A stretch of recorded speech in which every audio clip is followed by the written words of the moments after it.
Bonjour tout le monde, nous allons commencer dans une minute.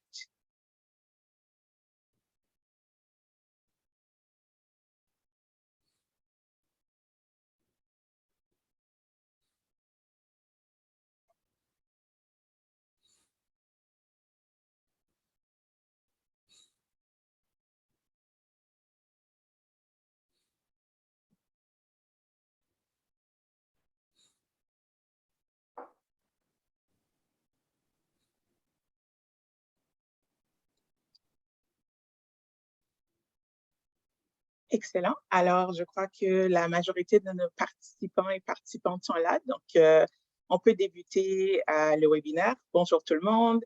Je m'appelle Kimberly Jean-Farin. Je suis la directrice du dossier de l'immigration francophone à la FCFA, la Fédération des communautés francophones et acadiennes du Canada. Nous allons commencer la session d'aujourd'hui avec un petit briefage technique. Alors, afin de pouvoir rendre ce webinaire accessible à tout le monde, car la FCFA tend à réaliser des événements inclusifs et de manière générale, nous prenons et travaillons pour favoriser l'inclusion de la diversité dans les communautés. Donc, nous pensons que nous devons poser des gestes comme celui-ci.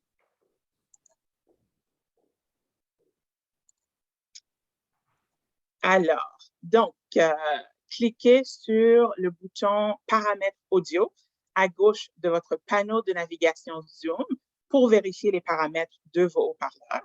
Si vos haut-parleurs internes ne vous permettent pas d'entendre, vous avez la possibilité d'appeler avec votre téléphone. Cliquez sur Passer à l'audio du téléphone pour obtenir le numéro de téléphone de ce webinaire. Cliquez sur le bouton Q et R pour ouvrir la boîte à questions. Saisissez votre question dans le champ de texte. Si vous voulez que votre question soit anonyme, cochez la case « Envoyer de façon anonyme », puis cliquez sur « Envoyer ». Cliquez sur le bouton « Lever la main » pour indiquer aux panélistes que vous avez une question. Pour baisser la main, cliquez sur le bouton « Abaisser la main ». Si vous éprouvez des défis techniques durant le webinaire, n'hésitez pas à nous envoyer un message dans le clavardage et il nous fera plaisir de vous aider. Alors, je me retrouve sur le territoire non cédé de la nation algonquienne Anishinaabe, présente en ces lieux depuis des temps immémoriaux. La FCFA reconnaît que les Algonquins sont les gardiens et défenseurs traditionnels du bassin hydrographique de la rivière des Outaouais et de ses affluents. Nous saluons leur longue tradition d'accueil dont ont bénéficié de nombreuses nations dans ce magnifique territoire et nous nous engageons à défendre et à promouvoir la voix et les valeurs de notre nation hôte.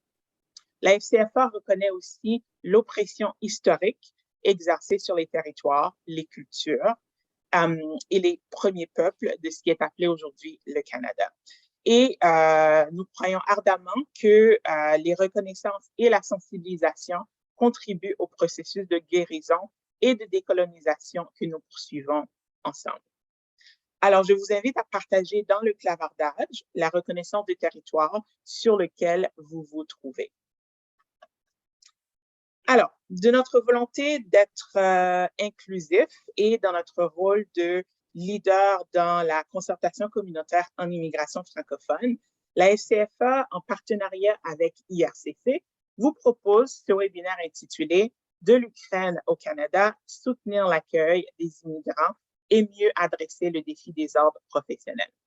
L'objectif de ce webinaire est de vous informer sur l'histoire et la culture moderne de l'Ukraine, réfléchir sur les moyens pour expliquer les barrières des ordres professionnels en santé aux immigrants ukrainiens pour qu'ils réévaluent leurs attentes à leur arrivée.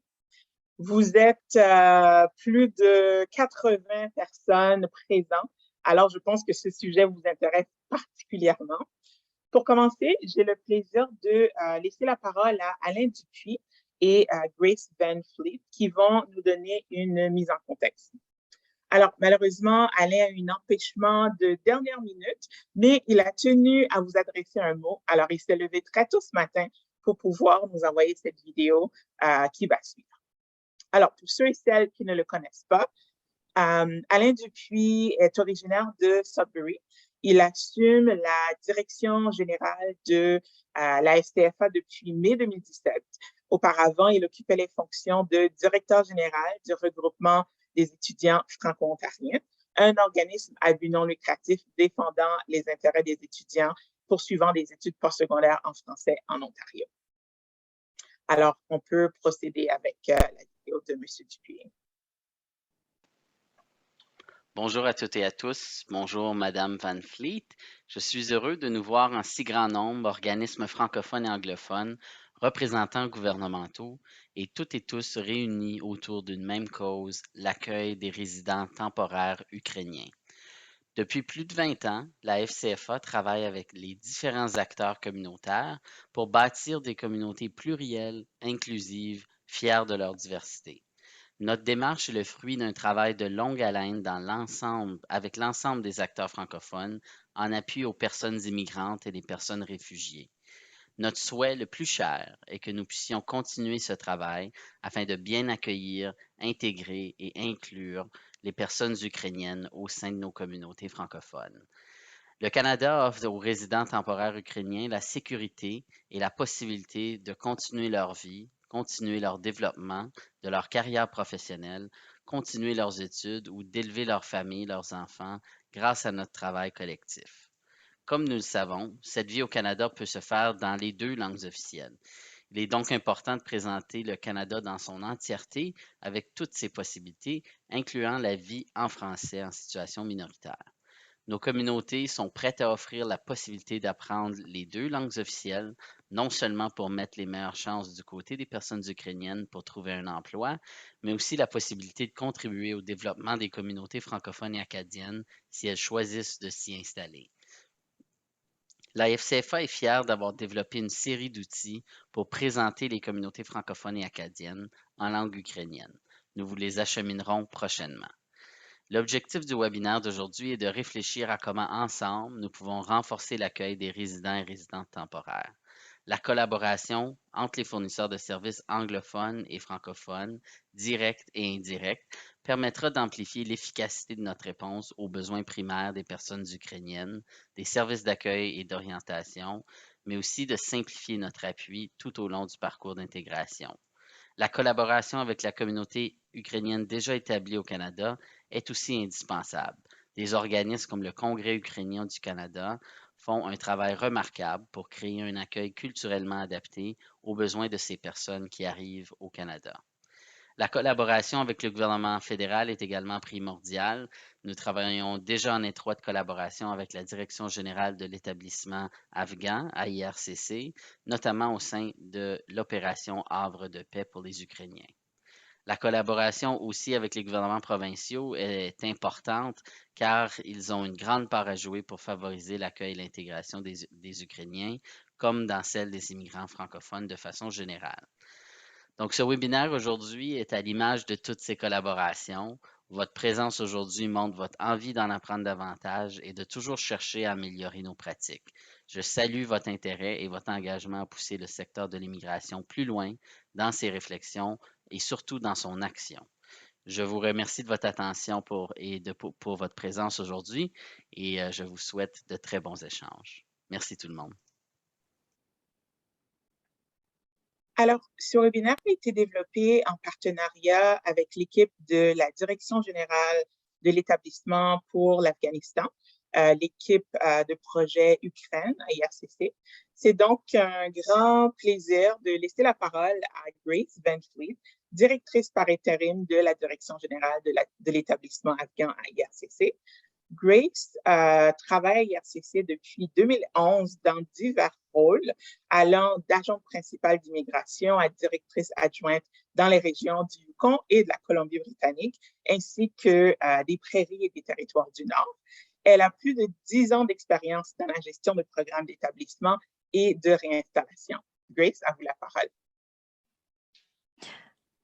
Merci Kimberly pour cette gentille introduction. Bonjour chers collaborateurs, bonjour Monsieur Dupuis. Il me fait plaisir de vous rencontrer. Tout d'abord, comme vous le constatez, je remplace Corinne Prince, notre directrice générale des opérations de réinstallation des Afghans et d'accueil des nouveaux arrivants ukrainiens. Corinne m'a demandé de m'assurer de féliciter la FCFA de son engagement authentique et profond à l'égard des opérations afghanes et ukrainiennes. Si je ne m'abuse, il s'agit aujourd'hui du 5e webinaire organisé par la FCFA en appui aux opérations afghanes et ukrainiennes.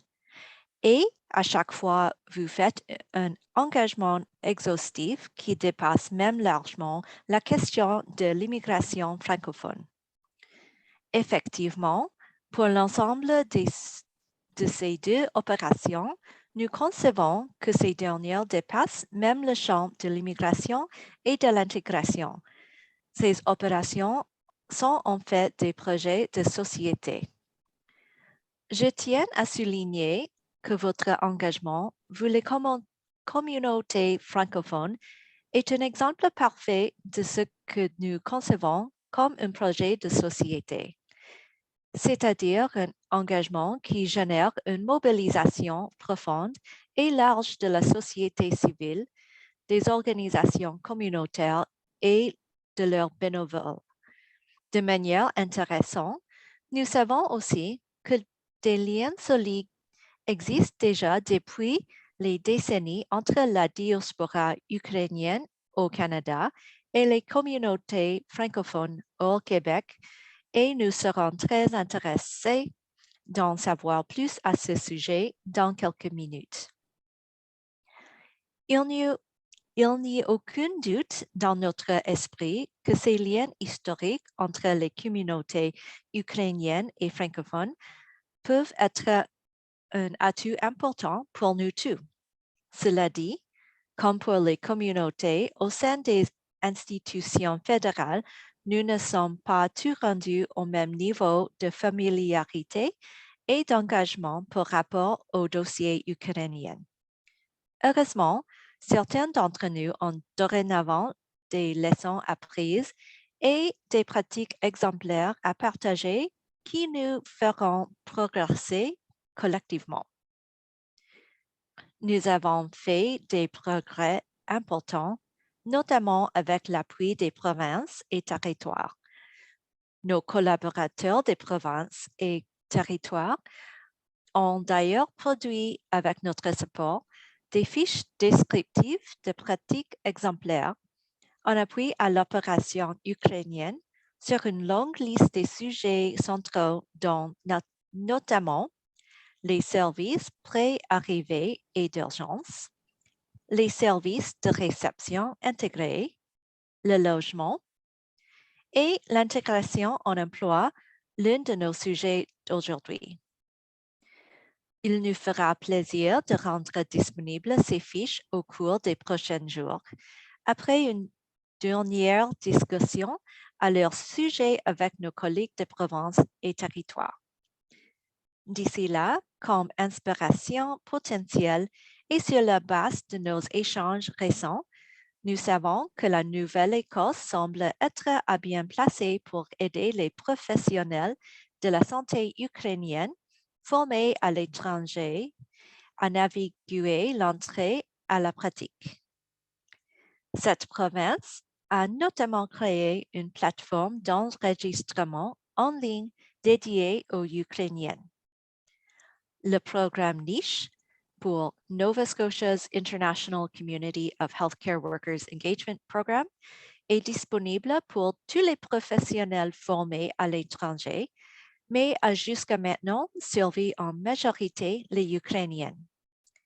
Le programme Niche s'appuie sur une formule englobante qui cherche à intégrer les clients du programme dans le système de santé et dans leur communauté.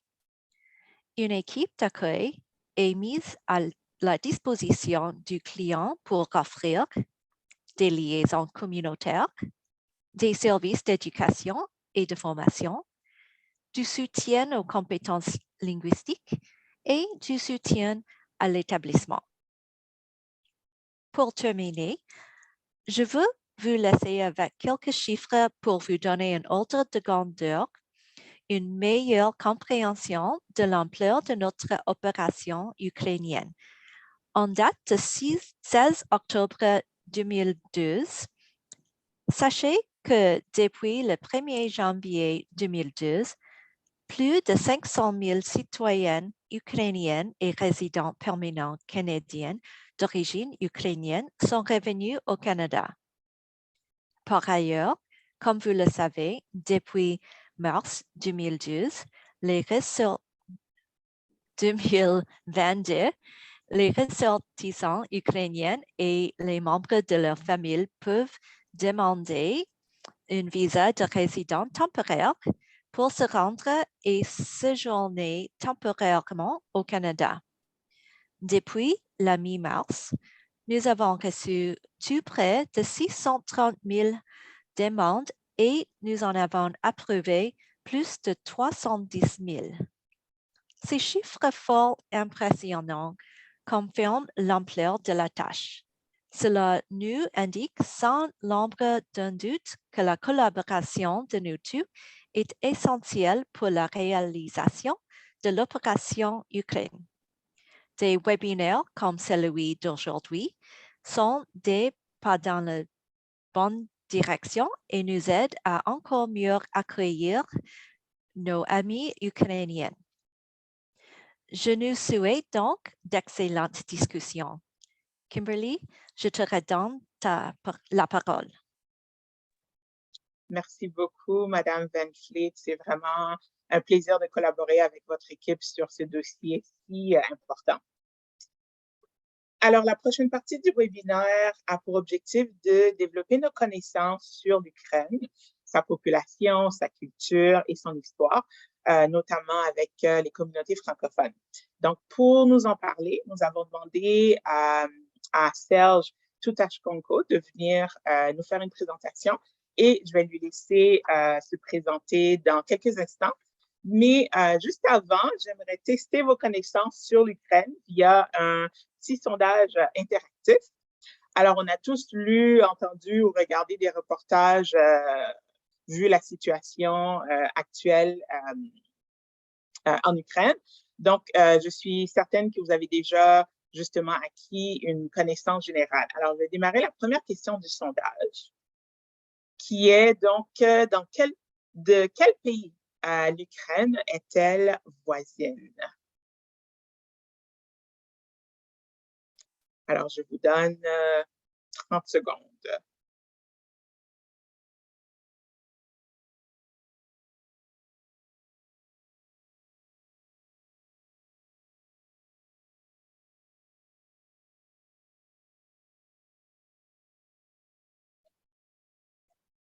Excellent. Plusieurs personnes ont très bien répondu.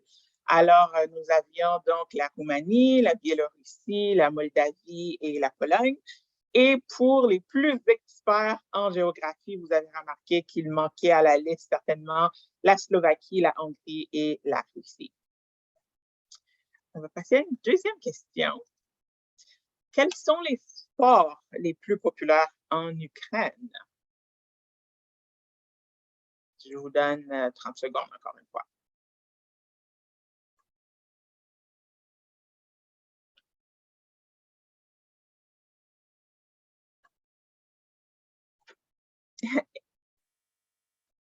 Excellent. Il s'agissait du soccer et biathlon.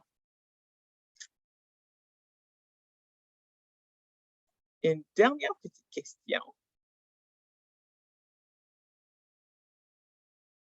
Alors, parmi ces personnes connues, lesquelles sont ukrainiennes?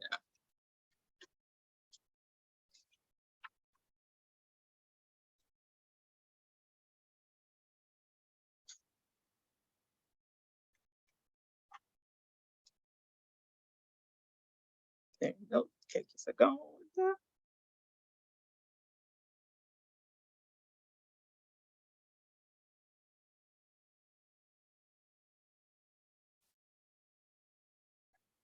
Très bien, la grande majorité d'entre vous ont eu les bonnes réponses. Alors, je m'excuse d'avance à toutes ces célébrités ukrainiennes de mal prononcer leur nom, mais les bonnes nouvelles, bon, il y avait Volodymyr Zelensky, politicien, Mia Jovovich, qui est actrice, Sergei Bubka, qui est athlète, un athlète très, très connu, et Andriy Shevchenko, qui est joueur international de soccer. Merci d'avoir participé à ce petit sondage interactif. Et je passe la parole maintenant à Serge. Et n'hésitez pas à mettre vos questions pour Serge dans le clavardage ou dans la boîte à questions, donc le QR. À toi la parole, Serge. Merci beaucoup pour cette introduction, Kimberly. Alors, je suis vraiment très content d'être présente à ce webinaire et de faire part à ce programme d'appui pour l'immigration des Ukrainiens et pour le soutien dans ces jours difficiles. Alors, pas facile de summariser l'histoire et la culture d'un pays qui compte plus qu'en 1000 ans en 10 minutes. Alors, j'ai décidé de mettre sur les diapositives quelques faits qui peut-être sont pas bien connus ou bien peut-être sont pas évidents. Mais je serai plus que content de répondre à vos questions à la fin de ma présentation. Alors, je partage l'écran.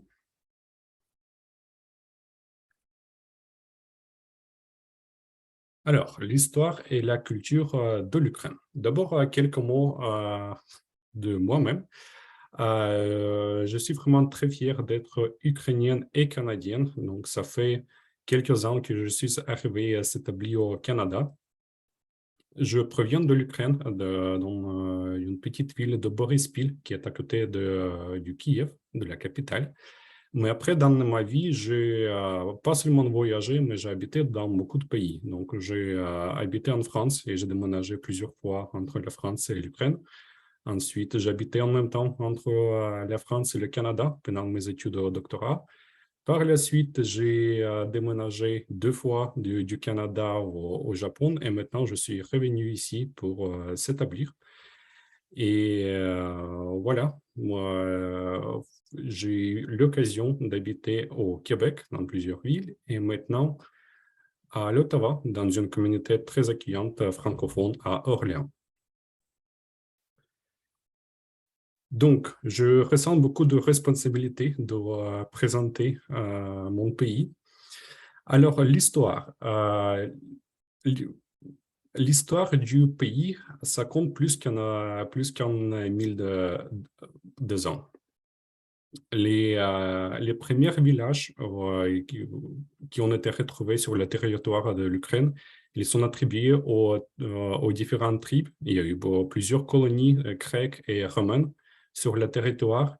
Par contre, le pays Ukraine moderne trouve ses racines dans le pays russe de Kiev, qui a commencé au 9e siècle et a pris le pouvoir au 10e et 11e siècle. Donc, à votre gauche, vous pouvez voir la carte de la territoire qui a été occupé par les Russes de Kiev. Il faut mentionner que ça n'était pas un pays solide, donc ça a été plutôt une communauté des régions, des villes, des sociétés, des regroupements de même origine ethnique. Par contre, les villes ont été indépendantes, donc il y a eu souvent des guerres entre les villes. Par contre, tout a changé au 2e siècle avec l'arrivée des Tatars de l'Est qui ont inondé tout le territoire de l'Asie, de l'Eurasie, de toute la Russie. Et donc, le territoire occupé par les Russes est diminué jusqu'à la partie verte que vous pouvez voir à votre droite. Donc, on ne connaît pas véritablement l'étymologie du mot Ukraine. Il y a 2 versions qui sont les plus populaires. La première version nous dit que Ukraine, ça provient du mot pays. Donc, en ukrainien, Ukraina, la partie Kraïna, ça veut dire pays. Donc, Ukraina, ça veut dire dans le pays, chez nous. au centre du pays. L'autre idée, c'est que le mot Ukraine, ça provient du mot kraj. Donc, ça veut dire bord ou frontière. Et alors, si on regarde sur la carte, Ukraine a été toujours aux frontières entre, disons, le monde occidental et le monde plutôt asiatique, donc l'Asie. Et d'ailleurs, une autre chose intéressante à mentionner, c'est que c'est pas toujours clair si Ukraine est à l'est de l'Europe ou bien au centre de l'Europe. Nous, on toujours pense de l'Europe, plutôt de l'Union européenne, qui se termine en Pologne, et donc l'Ukraine, c'est peut-être très en est de l'Europe. Par contre, si on regarde la carte, la définition de l'Europe, c'est le territoire de Portugal jusqu'au monde Ural.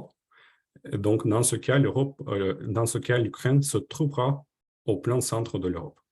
Juste une petite remarque. L'Ukraine était toujours un pays des paysans.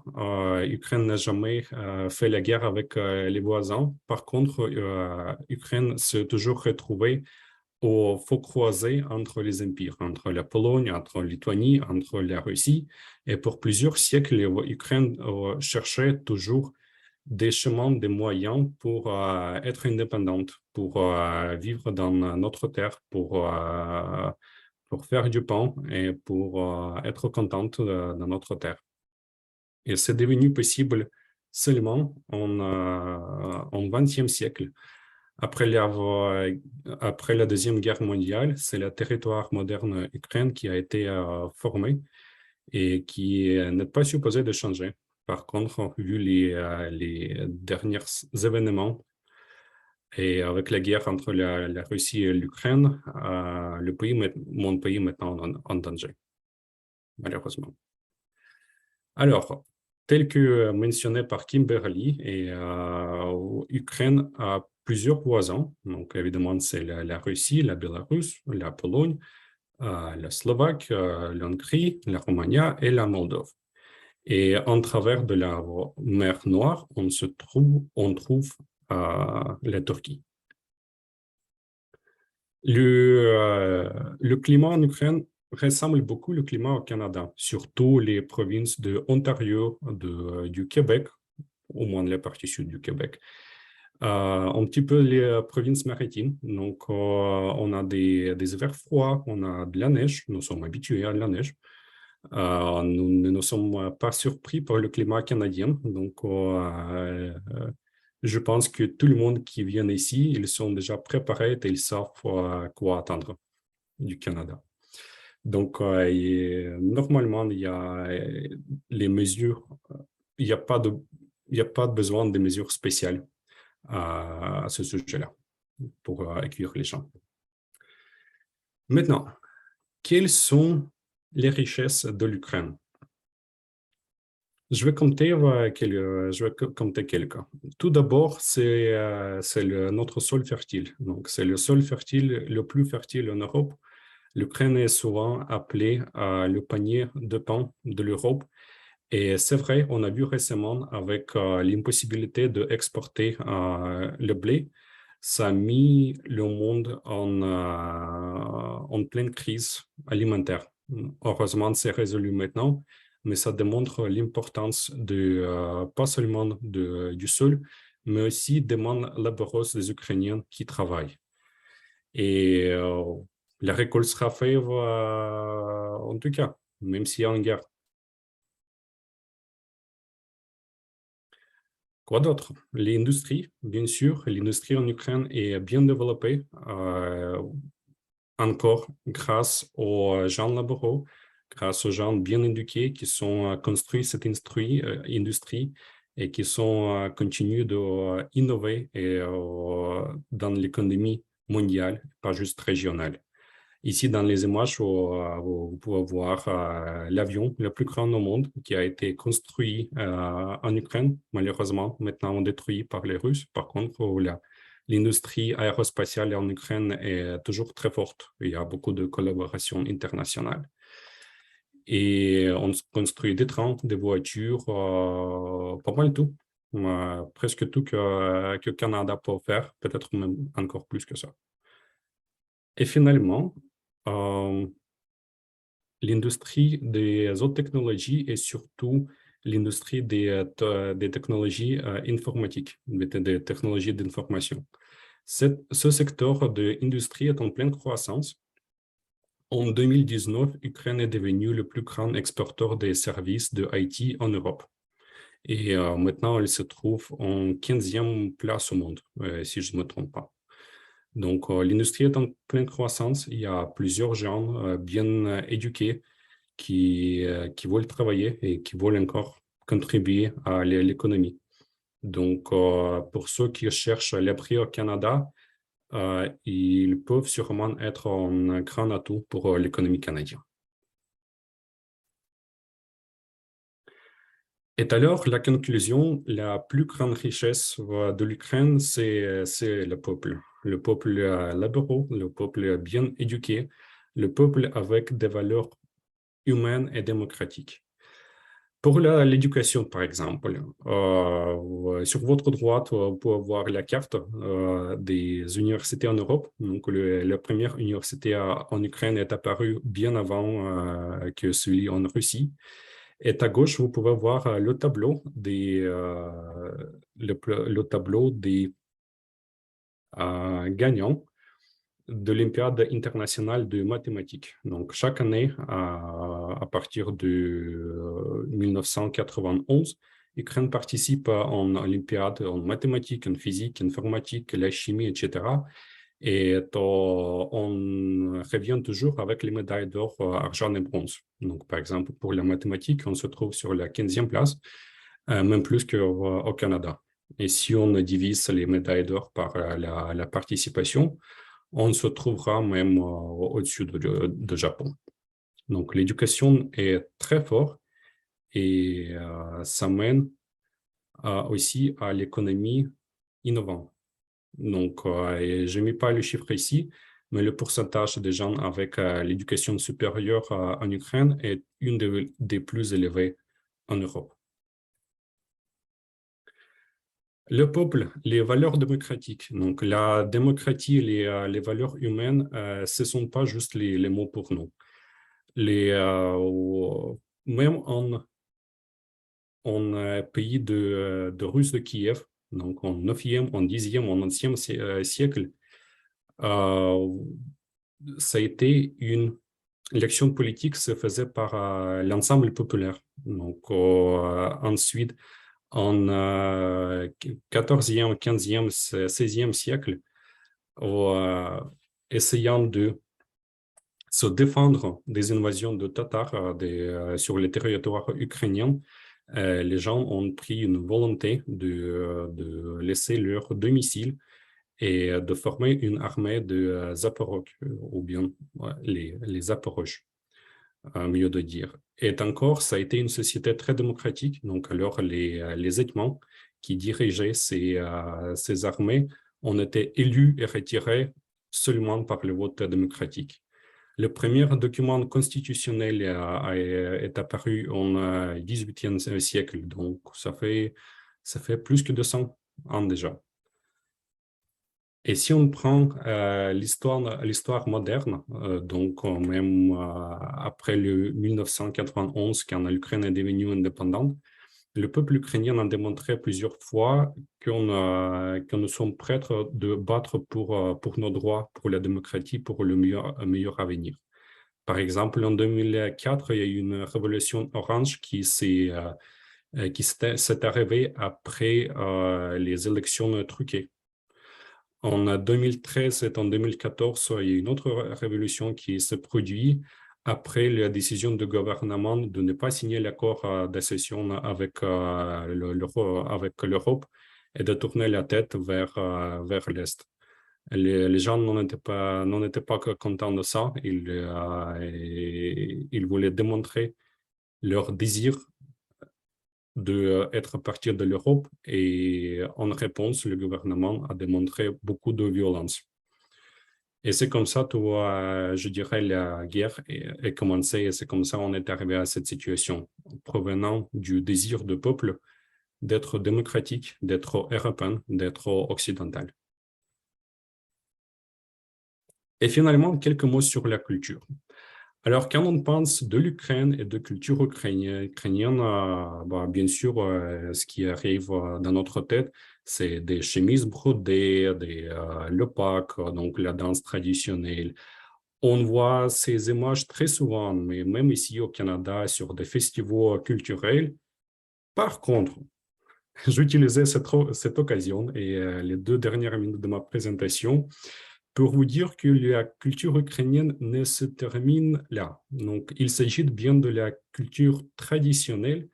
Par contre, l'Ukraine fait partie du monde. L'Ukraine fait partie de l'Europe et l'Ukraine est très contente d'être intégrée avec tout le monde. Alors, si on regarde sur la culture moderne ukrainienne, on voit une fusion très puissante des traditions ukrainiennes avec les cultures du monde entier. Par exemple, ici, vous pouvez voir les vainqueurs du concours de chant Eurovision.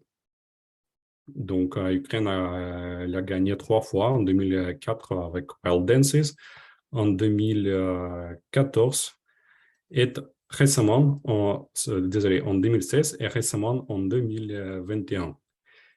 Et c'est vraiment cette fusion des cultures, cette intégration avec la culture mondiale qui me fait vraiment fier de mon pays et de mon peuple. Les chansons de hard rock basées sur le texte de Kobzar, ou bien la hip-hop à la base des chansons folkloriques, ou le chill wave electro-folk. À droite, c'est la chanteuse Onuka, donc chill wave electro-folk. Je vous fortement recommande. Elles viennent parfois avec les astrologues à Montréal. Et là, voilà, c'est ça ma présentation.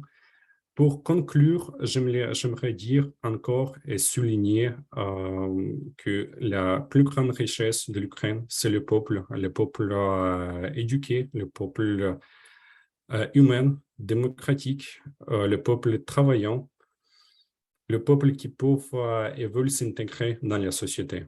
Par exemple, je fais part de plusieurs groupes de Facebook qui aident à accueillir les gens. Et la très première question que les gens posent après avoir arrivé au Canada, la première question, c'est comment trouver un médecin de famille, évidemment.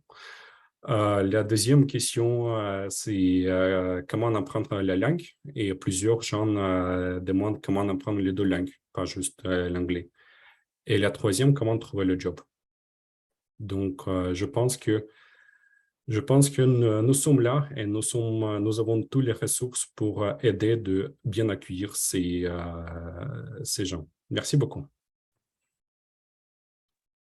Merci énormément, Serge, pour cette excellente présentation. C'est très apprécié et tu nous donnes des pistes très intéressantes pour continuer à découvrir l'histoire et la culture de l'Ukraine.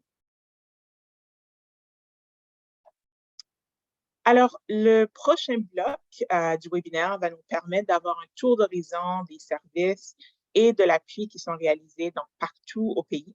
Nous avons tous à cœur le bien-être des personnes ukrainiennes qui vivent des moments difficiles dans leur vie. Et grâce à vous, de nombreuses actions de soutien et d'accueil ont lieu partout au Canada. Donc, pour nous en parler plus en détail, j'ai le plaisir d'accueillir Douglas Olthoff. Doug est l'un des coordonnateurs du Secrétariat national des partenariats locaux en matière d'immigration, donc les PLI.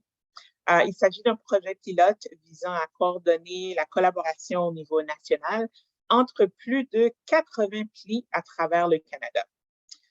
Avant le lancement de ce projet en avril 2020, Doug était le coordonnateur de la Jasper Immigration Coalition, un PLI situé dans la belle ville de Jasper, en Colombie-Britannique.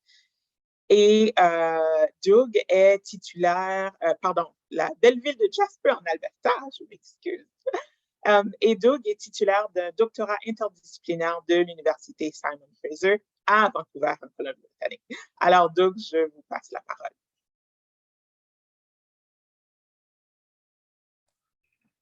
Merci, Kimberly. Thank you to everyone. With my apologies, I will make my presentation in English today, but my thanks to the very capable interpreter. So I will just share screen here and take you through a few slides to talk about the role of local immigration partnerships in supporting Ukrainian displaced people. Just bear with me one moment while I share the screen and begin.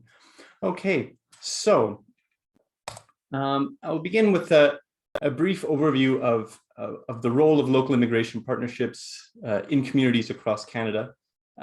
As was mentioned, there are 89 local immigration partnerships in Canada at the most recent count.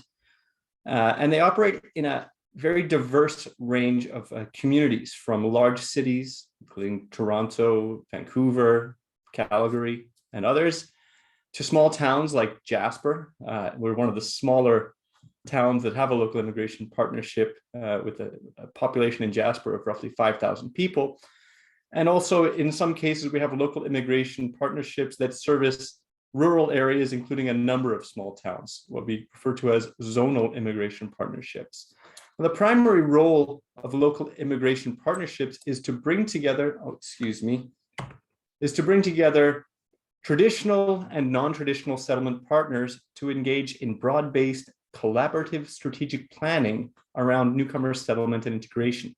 So what that means is local immigration partnership projects establish community councils or partnership councils that include things like settlement agencies, service providers that would normally consider themselves part of the settlement landscape, but also maybe non-traditional partners, including schools, local governments, hospitals, healthcare providers, etc., to bring together all of these partners and think strategically about how the community can create holistic plans for newcomer settlement and integration.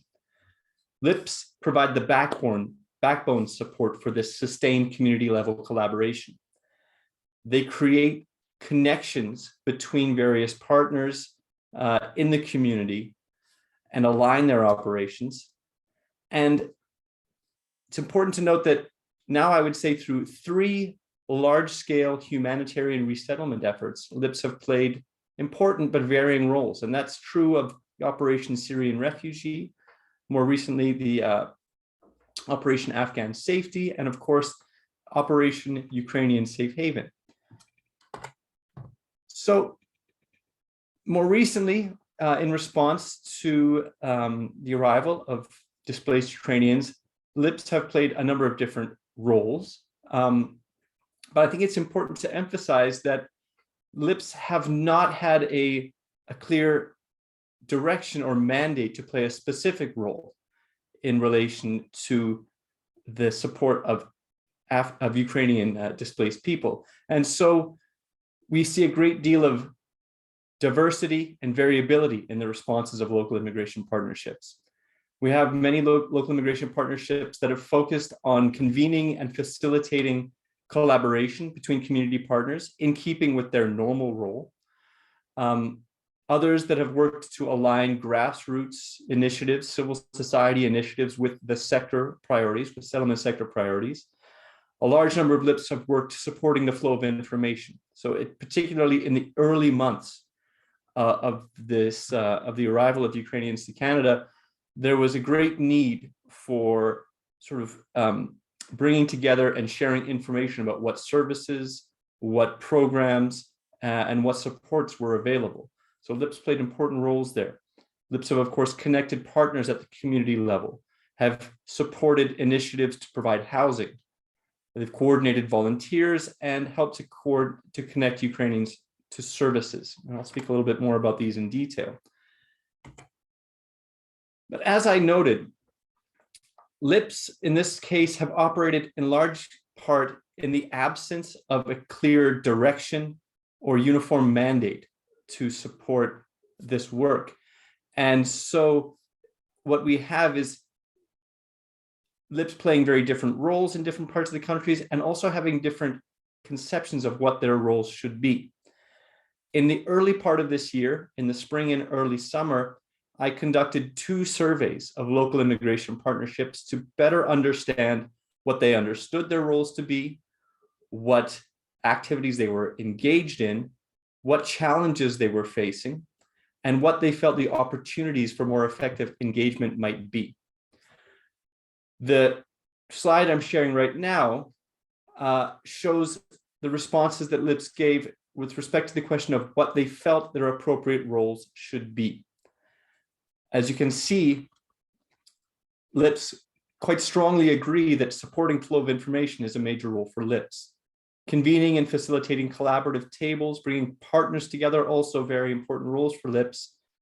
Also, to a lesser extent, aligning the grassroots and sector priorities, connecting Ukrainians to services, identifying and vetting offers of housing, and identifying, that's the list.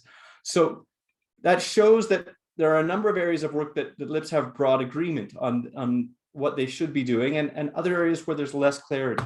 Now, if we look at the actual activities that LIPS are engaged in, we can see that there's some agreement and some difference there. We see that LIPS do play a strong role in supporting the flow of information, but they're also quite engaged in connecting Ukrainians to services, which is something that not all LIPS felt was a core part of their role.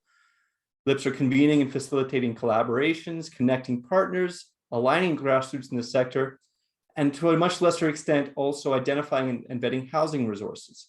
And there are a number of other things they're engaged in. But what this shows us is that there is, to some degree, some level of disconnect between what LIPS understand their role to be in relation to supporting the settlement integration of Ukrainian displaced people and what they're actually doing on the ground. And this, to a large extent, boils down to not having a clear direction of what role LIPS should be playing in this overall effort, and LIPS instead acting where they see gaps in their communities. A strength of the LIP program is that LIPS are very responsive to local circumstances. They are able to shift their priorities, their roles in response to what's needed at the local level. And we see this playing out in relation to the Operation Ukrainian Safe Haven, as LIPS in different parts of the country, in different contexts, have engaged in different activities to address gaps in the overall settlement landscape.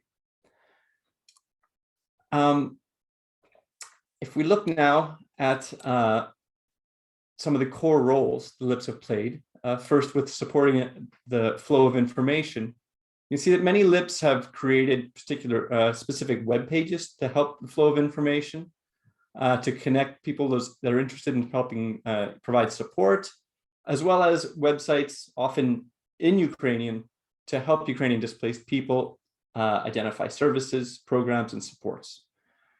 LIPS have played a role in sharing resources, creating tracking documents to understand the full landscape of community initiatives, participating in various regional and provincial coordinating meetings, hosting information sessions, creating information packages and toolkits, and sharing out the notes from the Operation Ukrainian Safe Haven National Secretariat to their various partners.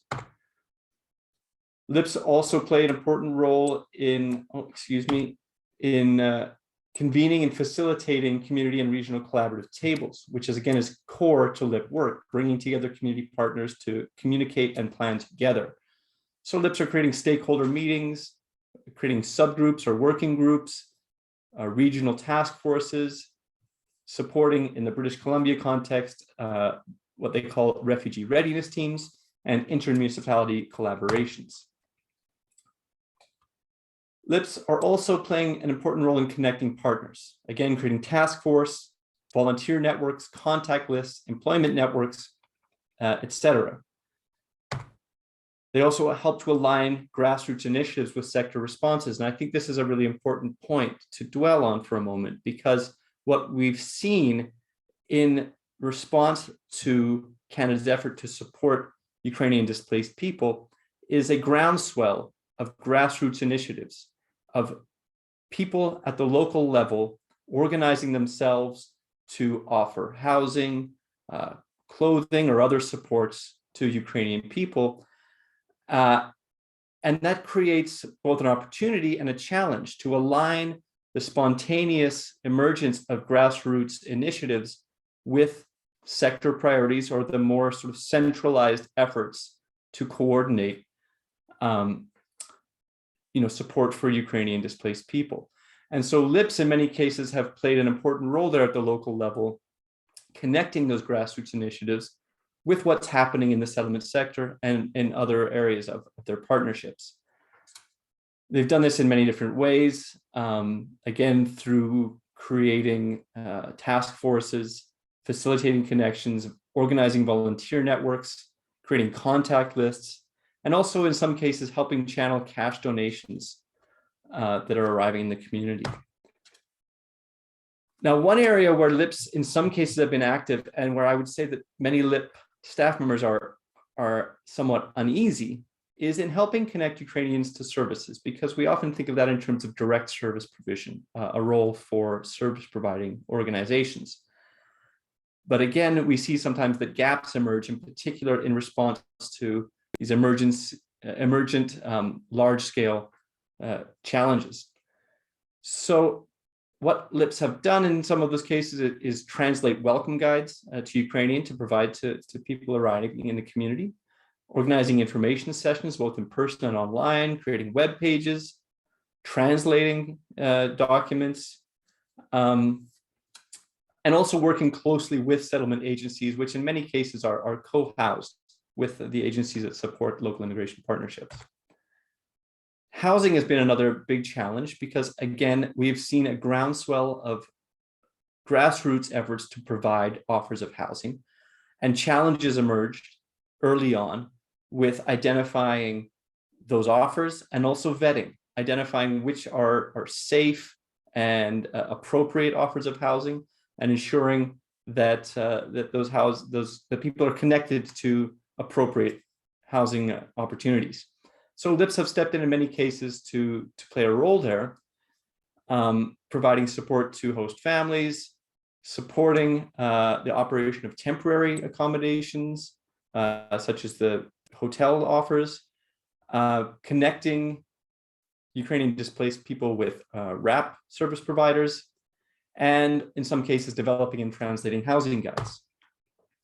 Now, to talk a little bit about some of the challenges that that LIPS have faced in these efforts. One of the first challenges has been in connecting with Ukrainians arriving in communities in the first place, making sure that they are able to identify people arriving in the community and make sure they're connected to services, to offers of housing, etc. Accessing tools in support of grassroots initiatives, answering partners' questions, particularly in the early days when there was quite a gap in information, where there were local partners that were interested in offering help, in supporting, but were lacking in a lot of cases the information necessary to provide that support. There have been big challenges with staff time and capacity, because this is an emergent challenge that LIPS are not necessarily staffed or funded to respond to, and yet they do respond to the best of their abilities, sometimes in the context of limited capacity. Also, as I mentioned earlier, there's been challenges around clarity of role. In a lot of cases, LIPS are unsure exactly what they should be doing. We've seen that LIPS are active and responsive to gaps, but in many cases, they're operating without a clear sense of what their role should be and how they can be most effective. A lot of that has to do with avoiding duplicating efforts and drifting out of their regular mandates. So LIPS are hesitant to engage in activities that might be understood as direct service provision, that might drift out of the normal range of roles for local immigration partnerships. And of course, there are also issues that LIPS have faced, or navigating equity issues around supports for other newcomer groups, because as we all know, as Ukrainian displaced people have arrived in Canada, this has not come along with a reduction in the arrivals or the needs of other groups of displaced people from around the world. Along with the many challenges LIPS are facing, there are, of course, opportunities. And I think we can think about these opportunities both in terms of how LIPS can play a more effective role in support of Operation Ukrainian Safe Haven, but also thinking more long-term, how LIPS can play a more effective role in support of large-scale humanitarian resettlement efforts. The speed and scale of the Operation Ukrainian Safe Haven has created challenges, but LIPS are in a very good position, I think, to play an important role because of their mandate to facilitate community-level collaboration and strategic planning. These types of large-scale humanitarian resettlement efforts require coordination of a diversity of local-level actors. And LIPS are in a very good position to facilitate and coordinate the alignment of those actors. So there is an opportunity for LIPS with requisite support and direction to play a very important role. LIPS are also very valuable sources of learning about how collaboration between the sector and non-traditional partners can enhance efforts to support vulnerable populations. And in this case, I think if we look more closely at how LIPS have worked to align grassroots initiatives with sector priorities and creating complementarity between those two things, we can learn a lot about how to better align sort of civil society, grassroots supports for vulnerable populations with the sector. LIPS are also very well placed to engage in information dissemination. They have great connections and networks throughout communities, and they can facilitate multi-directional flows of information. So if, for example, IRCC or other federal bodies have information they would like to share with a large number of local level partners, LIPS are very well placed to do that. And at the same time, LIPS are also in a very good position to collect information, to help us better understand the realities at the local level. And finally, LIPS, because they operate in such a diversity of settings, from large cities to small towns to rural areas, they are in a very good position to help the sector better understand the different challenges that emerge in different settings. Because of course, with Ukrainian displaced people and with settlement and resettlement challenges in general, people will arrive in a vast array, a diversity of different community types in places that are more centralized, more remote, have a broader array of services available or fewer. And LIPS, because of their diverse nature, are in a good position to help us understand the different challenges that emerge in these different contexts. So that's sort of my brief overview of what LIPS have been doing, what challenges they've been facing, and what opportunities lie ahead. I'm very happy to take any questions that might arise from that and to continue participating in the conversation. And I just want to thank everyone for the time and for the invitation to participate.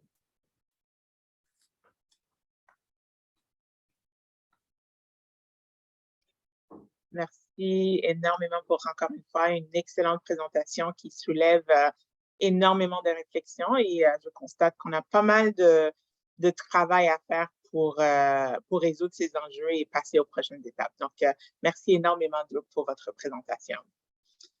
Alors, les communautés francophones ont montré vraiment une grande volonté de soutenir les résidents temporaires ukrainiens depuis le début des conflits. Malgré le peu de capacité humaine, plusieurs communautés se sont mobilisées et engagées. Elles ont levé des fonds, créé des partenariats, accueilli, fourni les affaires de première nécessité et appuyé à l'établissement ou donné des cours de français. Alors, je vais vous présenter quelques exemples qui nous ont été rapportés, sachant qu'il en existe bien d'autres. Nous savons tout le cœur que vous mettez dans votre travail et nous ne voulons pas diminuer la contribution de qui que ce soit. Alors, juste un petit tour rapide des différentes initiatives. Alors, au Manitoba, la Société de la francophonie manitobaine, en collaboration avec le réseau Compassion Network et Francophone, a lancé la campagne Solidarité Ukraine qui leur ont permis de collecter 100 000 $ remis au Congrès des Ukrainiens canadiens. En Ontario, la jeunesse s'est mobilisée. Plusieurs classes des écoles francophones ont organisé des levées de fonds, comme à Val-Caron dans le Grand Sudbury, Parry Sound dans le nord de l'Ontario et à Scarborough dans le centre-sud-ouest. À Sudbury, plus particulièrement, plusieurs familles ukrainiennes ont reçu des services d'établissement grâce à la collaboration entre le Collège Boréal, le YMCA, le Centre de santé communautaire, la ville et l'association ukrainienne locale. En Nouvelle-Écosse, le fournisseur de services directs francophones, l'immigration francophone de la Nouvelle-Écosse, collabore avec les fournisseurs de services anglophones sur une nouvelle initiative de partage et de concertation pour l'accueil des résidents temporaires ukrainiens au niveau de la province et propose des services d'établissement.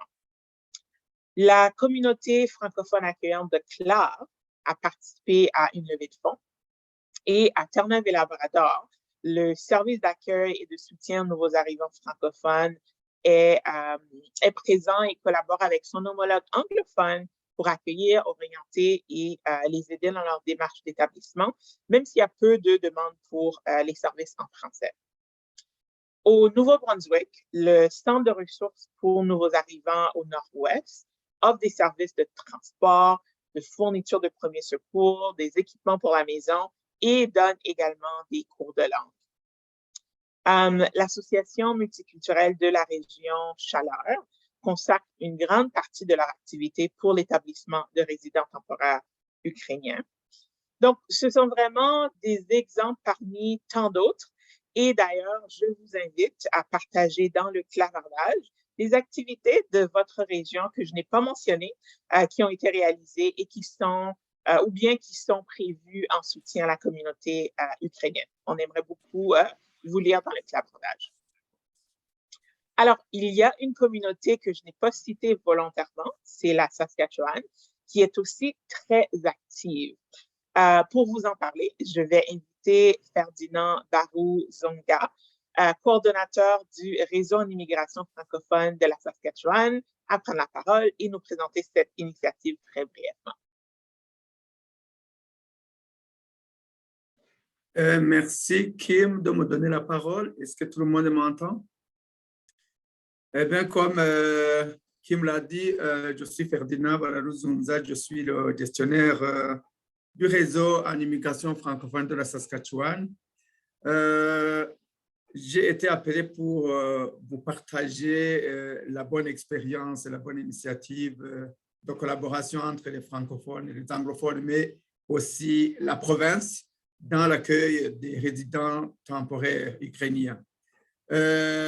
Mis à part les référencements traditionnels qui se font correctement entre les anglophones et les francophones, il y a une initiative qui a été initiée par la province de la Saskatchewan, qui est l'introduction des guichets uniques pour l'accueil, l'évaluation des besoins des nouveaux arrivants ukrainiens. Et je dois vous dire que les guichets uniques pour l'accueil de résidents temporaires ukrainiens constituent des opportunités de rassemblement des fournisseurs de services directs et des bénéficiaires des divers services d'accueil, d'établissement et d'intégration. Ces services incluent les secteurs comme l'hébergement, l'éducation des enfants, depuis l'école maternelle, la primaire, secondaire, post-secondaire, l'apprentissage du français ou de l'anglais pour les adultes, les services bancaires, le transport, les dossiers administratifs, les informations juridiques, l'encadrement de la jeunesse, etc. Dans ces guichets, le réseau en immigration francophone de la Saskatchewan est représenté par le service d'accueil et d'inclusion francophone de la Saskatchewan, qui est donc un organisme membre du RIF. Et ce SAIF fait ensuite divers référencements en fonction des besoins vers les organismes francophones spécialisés. Ainsi, les Ukrainiens qui souhaitent éduquer leurs enfants dans les écoles francophones sont redirigés vers le Conseil des écoles françaises, le CEF. Les adultes qui expriment le besoin d'apprendre le français, et nous en avons déjà enregistré un certain nombre, les adultes qui souhaitent apprendre le français sont redirigés vers le Collège Mathieu et l'ancienne cité universitaire francophone qui est devenue une faculté en éducation de l'Université de Regina. Les Ukrainiens en quête d'informations sur les emplois sont redirigés vers le Conseil des écoles, le Conseil économique et coopératif de la Saskatchewan. Le SAIF redirige tous les clients vers le réseau santé en français pour les questions de santé, vers l'Association des juristes d'expression française de la Saskatchewan pour les informations juridiques, vers l'association Jeunesse française pour l'encadrement de la jeunesse, et ainsi de suite. Depuis le mois de juin-juillet, il y a déjà eu 3 séries de guichets uniques.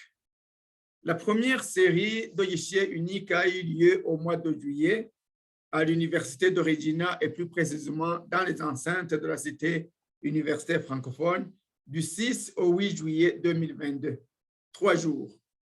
La deuxième série de guichets a eu lieu au mois d'août, du vendredi le 12 au mardi le 16 à l'hôtel Ramada Plaza. La troisième série de guichets uniques est en train d'avoir lieu.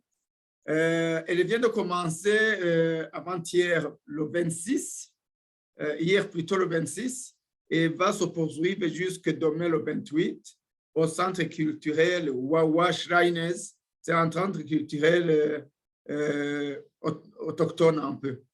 Donc, diverses informations que je vous ai déjà citées sont partagées et l'orientation des nouveaux arrivants ukrainiens est en train de se faire en temps réel. Les fournisseurs de services sont dans une grande salle. Les Ukrainiens qui viennent d'arriver, ils reçoivent des informations immédiatement et sont référencés en temps réel dans une même salle, dans un contexte de convivialité. Ils se sentent un peu plus comme chez eux quand ils sont en train d'échanger avec les autres. Je vous remercie. Merci énormément, Ferdinand, d'avoir présenté ce travail. Et merci à tous ceux qui m'ont écrit dans le chat pour me partager vos initiatives. La FCFA va s'assurer de continuer la documentation de ce travail terrain qui est en train de se faire pour accueillir et appuyer l'intégration des résidents temporaires de l'Ukraine. Alors, du côté de la FCFA, on a été très proactif également. En tant que fournisseur de services indirects, notre champ d'expertise est vraiment la concertation, le renforcement des capacités et la promotion des communautés francophones au niveau national et international. C'est justement dans le but d'outiller les différents fournisseurs de services d'établissement et de vous outiller pour promouvoir les communautés francophones et acadiennes aux résidents temporaires ukrainiens que nous avons créé différents outils de promotion. À partir des outils qui ont été développés pour les Afghans, et ma collègue va partager son écran pour vous montrer ces outils.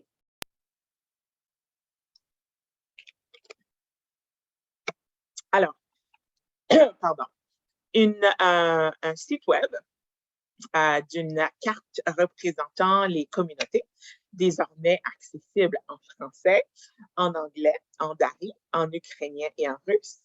Le site web présente pour chaque province la vie en français, les services d'établissement, les secteurs d'emploi qui recrutent, les communautés francophones accueillantes et des informations pratico-pratiques. Nous avons développé également une courte vidéo de 4 minutes disponible en ukrainien et en russe pour présenter la richesse des communautés aux résidents temporaires. On n'aura pas le temps d'écouter la vidéo, mais un lien vous sera, ma collègue partage les différents liens dans le clavardage et bien sûr, vous recevrez tout ça par courriel suite au webinaire. Nous avons développé également une trousse d'outils avec des textes traduits en ukrainien et en russe pour partager sur les réseaux sociaux avec donc des graphiques et des visuels. Alors, ces outils sont simples et pratiques. Ils ont été réalisés avec des personnes immigrantes originaires d'Ukraine pour nous assurer de l'authenticité de leur contenu. Et je vous invite à les partager autour de vous. Et je vous invite également à nous faire part de vos rétroactions par rapport à la qualité de ces outils afin qu'on puisse continuer à les bonifier. Alors, passons tout de suite au prochain bloc de notre webinaire, donc une table ronde. Notre prochain bloc, donc, est consacré autour des ordres professionnels en santé, donc le sujet au cœur du débat. Les résidents temporaires d'Ukraine formés dans leur pays sont confrontés, comme tous les immigrants, à cette barrière des ordres professionnels. Ils ne peuvent pas exercer leur profession malgré les grandes pénuries de main-d'œuvre. C'est vrai que cela peut provoquer une certaine frustration et c'est tout à fait compréhensible. Cependant, les ordres professionnels veillent à la protection du public. Ils ont pour principal rôle de s'assurer que les professionnels offrent des services répondant aux normes de qualité et d'intégrité de la profession. Donc, c'est un frein à l'intégration connu par nous tous, acteurs en immigration. On sait que nous sommes tributaires des gouvernements provinciaux et territoriaux. Alors, l'objectif de ce panel, ce n'est pas de taper sur les doigts des ministères, mais de pouvoir réfléchir ensemble à savoir comment adresser ces barrières aux Ukrainiens qui ont un permis temporaire de 3 ans. Donc, pour en discuter, j'ai le plaisir de vous présenter donc, trois invités. Donc, Maria Shushko, qui est navigatrice communautaire bénévole, Olga Pinda, qui est navigatrice communautaire au ministère de la Santé de la Nouvelle-Écosse, et Antoine Desilets, qui est directeur général de la Société Santé en français. Malheureusement, notre quatrième invité, Ihar, qui est le directeur général du Ukrainian Canadian Council, a dû annuler au dernier moment à cause d'un conflit important. Alors, le Ukrainian Canadian Council font un travail extraordinaire pour les Ukrainiens et sont en partenariat avec nombreux d'entre vous. Donc, vous connaissez certainement leur engagement. Alors, je vais commencer par donner la parole à Maria, donc, qui est navigatrice communautaire bénévole en Nouvelle-Écosse. Maria, on a très hâte de t'entendre. Bonjour tout le monde, merci beaucoup de m'avoir invité. C'est une très belle surprise pour moi. Comme Emmanuel m'a présenté, donc moi j'aide les Ukrainiens de façon volontaire. Donc moi je suis d'origine ukrainienne, mais quand j'avais 20 ans, j'ai déménagé en France et j'ai passé 13 ans en France avant de déménager au Canada. Donc j'ai habité pendant 2 ans dans le territoire de Nord-Ouest et ensuite on a déménagé en Nouvelle-Écosse. Donc moi, je suis propriétaire de mon propre agence de marketing et c'est fait que je travaille beaucoup avec les organismes à but non lucratif, donc les conseils de développement économique, que ce soit dans les territoires ou en Nouvelle-Écosse, immigration francophone en Nouvelle-Écosse, réseau en immigration francophone en Nouvelle-Écosse. Donc, par mon travail, je suis devenue expert en tout ce qui est question d'immigration, bien évidemment, vu que moi-même, je fais ce parcours. Et ensuite, en travaillant avec mes clients, j'ai été obligée de me plonger dans le cœur de ce sujet-là. Donc, forcément, quand la guerre a commencé et que le gouvernement a mis en place le programme d'immigration avec le permis temporaire, je veux dire, c'est à 3 ans, donc pour les Ukrainiens, et quand les Ukrainiens ont commencé à arriver en Nouvelle-Écosse, je me suis retrouvée bien évidemment à les aider. Parce que je suis ukrainienne, bien évidemment, et parce que j'avais une connaissance un peu plus approfondie de la situation de migration, des processus, de ce qu'il faut faire, de ce qu'il ne faut pas faire, grâce à mon travail. Donc, ce que je fais aujourd'hui, c'est que bien évidemment, dès que le gouvernement a besoin des traductrices, je suis là, comme je peux, bien évidemment. J'aide aussi les immigrants à naviguer dans le système scolaire parce qu'il y a beaucoup d'Ukrainiens qui ne savent pas que leurs enfants puissent intégrer les écoles francophones. Ils sont persuadés que la loi est fermée. Donc, je les aide justement en collaboration avec Migration francophone Nouvelle-Écosse et un genre d'intégration scolaire. J'ai fait les liens, les connexions en se disant, bah, écoutez, voilà, il y a un couple qui veut intégrer leur enfant, etc., etc. Bien évidemment, tous les processus d'obtenir le numéro SIN, d'aller s'inscrire pour ces cartes des assurances, donc le Health Care Cards de Nova Scotia, les permis. Donc, en fait, j'essaie de répondre à toutes les questions et les guider autant que je peux. Et bien évidemment, donc, tout au début, j'avais fait venir Olga, qui est la cousine de mon mari, voilà. Et donc, tout au début, effectivement, j'étais contactée par plusieurs organismes me demandant de travailler pour eux, d'être traductrice, occuper différentes positions. J'ai dit non parce que j'ai déjà mon entreprise, mais effectivement, j'ai bien aimé les initiatives et une de ces initiatives de Nova Scotia Healthcare qui ont justement commencé à se dire, OK, comme dans tout le Canada, nous sommes en manque de professionnels de santé, que ce soit des infirmières et des médecins, puisque je pense que le COVID a mis le doigt là où il fallait le mettre. Et donc, ils ont tous été intéressés par le nombre des infirmières et des médecins qui arrivaient en Nouvelle-Écosse. Et qu'est-ce qu'on va faire avec eux, n'est-ce pas? Donc là, je commençais un peu à me renseigner. Je les envoie tous vers Olga. S'ils ont besoin des informations comme moi, du pourquoi, qu'est-ce que je peux faire avec mon diplôme, etc., etc., etc. Je sais qu'il y a une belle initiative qui a été développée par le Conseil de développement économique de la Nouvelle-Écosse. Ils ont développé un guide, comment est-ce que les infirmières francophones ou anglophones puissent justement valider leur diplôme. Donc, tout un schéma, c'est tout un guide. Donc, je pense qu'il sera applicable presque à 100% aux infirmières ukrainiennes. Puisque justement, on parle de tous les types des infirmières, comment est-ce que c'est passé l'examen, qu'est-ce que c'est l'éligibilité à 100%, à moitié, pas éligible, et quels sont les chemins à suivre. Donc, pour ceux qui sont intéressés, n'hésitez pas à leur demander. Je pense que c'est quelque chose qu'ils auront plaisir à partager avec vous. Je serai heureuse... oui, moi c'est Maria, mais c'est pas grave.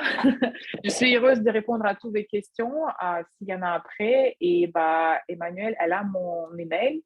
Donc, si vous avez des questions où il y a des Ukrainiens et vous ne savez pas quoi faire avec eux, donc je serai plus que heureuse parce que j'en ai déjà placé des Ukrainiens aussi chez les fermiers au Québec. Donc, en fait, vu que j'ai habité dans beaucoup de provinces, donc j'essaie d'aider où je peux.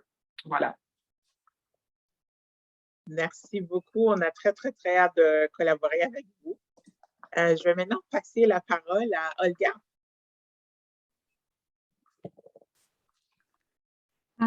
Hello, everyone. Thank you for having me today. I really appreciate every Canadian who supports Ukrainians at this time. I came to Canada from Ukraine almost 5 months ago and started working as Ukrainian community navigator at Nova Scotia House about 2 months ago. I support Ukrainians applying for and getting job in healthcare system. And I provide them with all helpful information about licensing process, settlement, language support, which they can apply for. Our program started with survey, which helped us collect information about Ukrainians, medical staff who came to Canada, and about the most common questions and concerns they have. If you maybe know, the most common questions connected with the license process. As a statistic said, the average time for getting a license for nurses in Canada is about 2 years. And 3 years for doctors. I should consider that it's shocking information for Ukrainians. Another point that I should underline is the cost of license. As we know, there are a lot of Ukrainian women who came to Canada with children, left their husband behind in Ukraine. And they are struggling to get a job. they surviving and somehow supporting their children. And I should say that a lot of them ineligible for license and have to start from the scratch.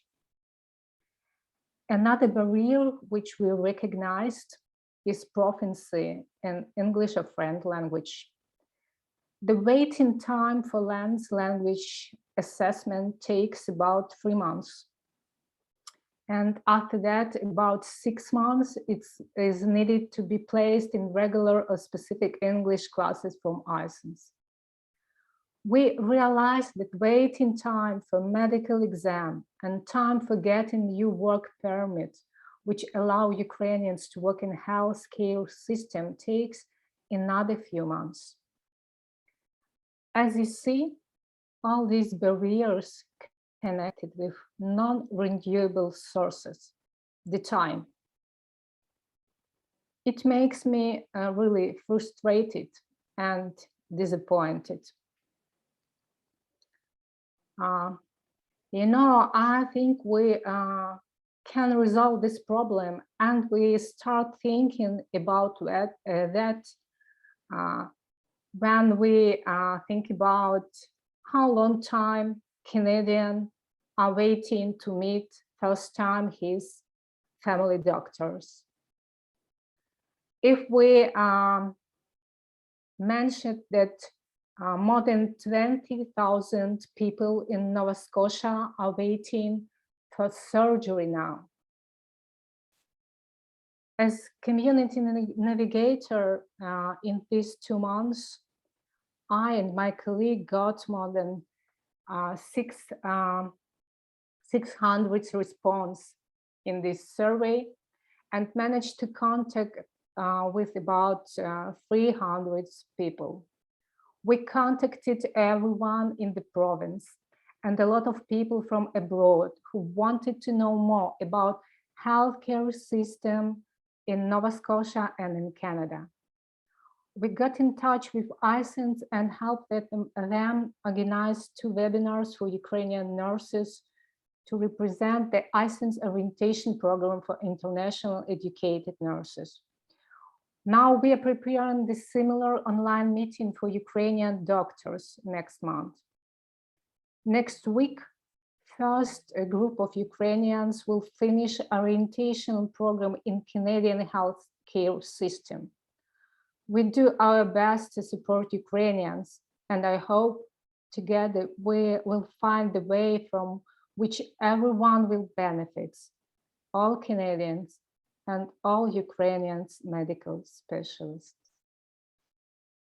Thank you.